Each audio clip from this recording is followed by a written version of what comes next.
En Indonésie, découverte de traces de présence humaine de plus d'1 million d'années. Cette découverte pourrait bien bousculer nos connaissances sur la colonisation de l'Asie par les espèces du genre Homo.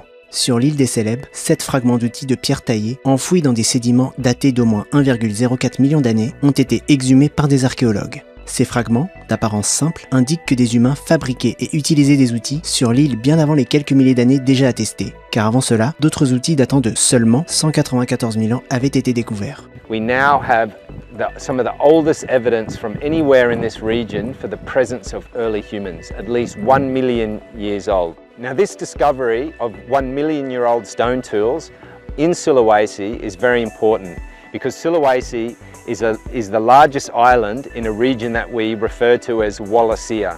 Cette découverte place les Célèbes parmi les plus anciennes zones habitées par nos ancêtres en Indonésie et même potentiellement avant la présence de l'homme de Flores sur l'île du même nom. Mais aucun ossement n'a été découvert à proximité de cette trouvaille. Les scientifiques n'ont donc pas réussi à identifier quelle espèce humaine a colonisé cette île. Les recherches se poursuivent pour connaître leur nature exacte. Un deuxième mystère entoure cette découverte. Comment ces hominidés ont-ils franchi les étendues marines entre les différentes îles de Wallacea? Car l'arrivée sur ces îles implique nécessairement une traversée océanique. Selon les chercheurs, celle-ci aurait pu être accidentelle. Cette découverte ouvre en tout cas un chapitre sur l'histoire des explorations humaines dans cette région du monde.